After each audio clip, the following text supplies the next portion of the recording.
And so, guys, hey, what's up? And we get to the final of the original trilogy, the real movie with the title that deserves it. And that is my favorite movie of all time, my favorite Star Wars film, and the film that pretty much every third movie should be like. This is before Return of the King. Star Wars Episode 6 Return of the Jedi. Yes, I'm going to call this movie Jedi. I'm not going to acknowledge Last Jedi as the thing because I'm like, that movie doesn't deserve the word Jedi in it because we all know what's going to happen. But this is not a review of that. The movie comes out in 4 months. Now, Return of the Jedi, I've seen this more than the other films. That's why it's my favorite. I love the Ewoks. I know a lot of people have a problem with them. I think they're very cute. The movie is fine the way it is. I mean, there were some changes here in this tape.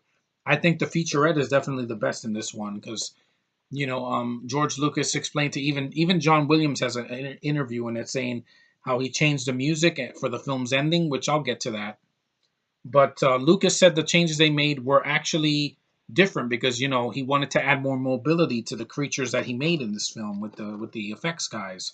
For instance, first the Sarlacc pit in the original didn't move. The tentacles were flapping a little bit, and it had a pit, and that was it. In this new version, they didn't completely change it. They just added a beak. Didn't bother me. It reminded me of Audrey 2 or the worms from Tremors.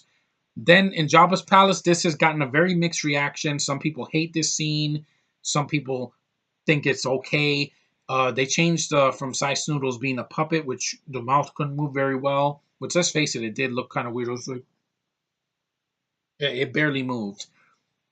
But I do like the original, Sice Noodles singing with Max Rebo and the other members of the band. It was cute. In this version is basically a CG size Noodles, and there was Yasm, this giant ant that sings with her. Is like, oh, and I'm like, it doesn't bother me because it's only a couple of minutes long. It's not for 2 freaking hours, and you don't see Yasm until like you don't see him ever again. He never appeared in any other Star Wars movies or shows or anything. And Size Noodles, yeah, it was cute. I mean, they added some new characters. Like you had these singers that were real singers. It was an Asian girl with the tentacle thing, and a girl and a fish face girl with red hair that had like uh, gills on her like flippers or gills over here near her ears, like the Abomination. And you had like a Greedo, but a female version of Greedette, I guess. And also, what was another change? Oh yeah, there was a little frog that she was a thing. It was a cute puppet. I'm glad they added some new scenes. See, I can see this movie original with the cheap puppet with the thing like this, or I could see the CG version. Doesn't bother me. I would rather see a scene that's very short than a 2 hours with a character that I don't give a shit about. That is way worse. It's quality over quantity. It really is. And also the other changes. The ending. I know some people are going to say this is horrible. This is before they added Hayden Christensen because this is before he got casted in episode 2 and 3. And basically the ending they changed the music. It went from yup nup da da yup nup dun da da dun dun da dun dun dun, which I love that. That's classic. It's very cute. Love it. In this new version is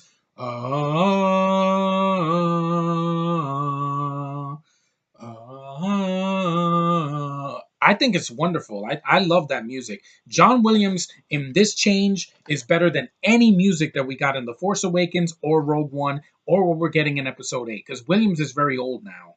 And I doubt he's going to do the music for the next films in the next decade. I doubt it. And I like it. It's a nice change. You get to see more characters hugging, there's more angles to it, and it's a feel good ending. Rogue One, I was depressed because everybody dies. Force Awakens, you kill off Han Solo. That is not freaking cool. These two ended up together. They had a son, and his name wasn't Ben Solo. That's freaking bullshit. His name was different in the books. If you read the books after Return of the Jedi, it has a lot of information that they stole, that J.J. Abrams and the freaking writers stole from those novels. I have them. I have a bunch of the books right in my shelf.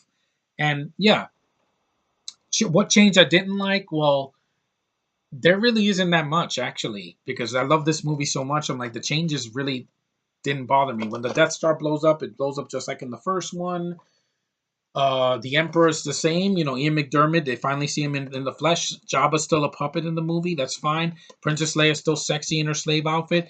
Rest in peace, Carrie Fisher. I miss you. There is no way the hobo's ever gonna look that good, or whoever's gonna be in Young Han or anything. I'm sorry. Carrie Fisher's sexiness just it brought out the best out of her in this entire franchise, and also Natalie Portman in the prequels because the costumes were gorgeous, and you know she's a beautiful Jewish girl. Hey, I got a thing for them. Gal Gadot's the same way.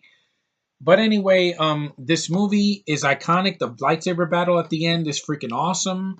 I love the ending. Also, they had new scenes where they knocked down the Emperor's freaking statue in Coruscant and Naboo, and also they showed Tatooine. Everybody's celebrating. I think that's cool. They throw in the stormtroopers to the side, and that's how the franchise ended. I don't want to hear Disney Wars saying, "Oh yeah, the ending of this movie is pointless because in the next movie there's a new empire." No, fuck you. You're not gonna. First Order is not the Empire. They're a wannabe empire. The Resistance is just a rebel alliance painted differently. And oh, you got a black guy, a Spanish guy, and some freaking hobo. Wow. I cared more about Carrie Fisher's daughter in The Force Awakens than I did with the freaking hobo because she's lovely. Billy Lord, I liked her in Scream Queens. Yeah. And this movie ended. It had no cliffhangers, no conclusions. Luke beats Darth Vader. He wins his father back to the light side. Vader saves his ass from the Emperor. And they burn his helmet.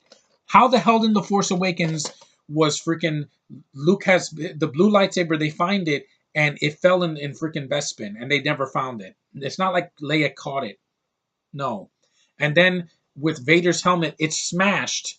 Like Kylo Ren's like, I will finish what you started. And the mask is crushed and it's not burnt. There's just like side of it is burnt. I'm like, where's the continuity? That helmet should have been roasted. It should have been completely like gray or something.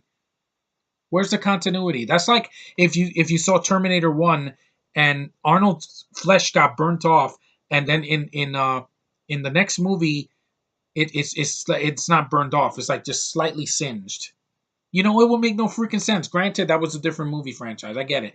But still, this movie ended it. This is the end of the franchise. I do not want to hear that The Force Awakens is a continuation. It's just it's just A New Hope going backwards and doing the same thing with new actors. And I didn't want that. I wanted a true sequel to Return of the Jedi. And I got that in the novels, in the comics, and in a bunch of the video games. I would rather play do any of that stuff and see that again than to ever see freaking Force Awakens because it makes this movie pointless and that's not cool. I love this movie. This is my favorite movie of all freaking time. There is a reason this, and Empire and A New Hope, they're all higher than Rogue One and The Force Awakens on the IMDb top list. On the 100 list of the biggest movies of all time. I think no, it's 100. It's 250. They're in like the top 150 at the very least. Force Awakens, I think, is like 139 because it's a shitty movie. It doesn't deserve to be in the same rankings of this. And Rogue One was some boring piece of shit that was not needed, explaining how the Death Star was built, how they stole the plans. Who cares? I cared about these characters. Luke Skywalker, Han Solo, freaking Princess Leia, R2D2 and C3PO. As much as I love BB-8, he's definitely not better than R2. Chewbacca, Darth Vader, the freaking Emperor Palpatine, or Palpatine, whatever you want to call him. The Stormtroopers, yeah, they can't shoot for shit, but they're still better than these new, with smaller head versions of Stormtroopers. Yeah, that's not Star Wars to me. This is Star Wars to me. Every moment of this movie, I just smile when I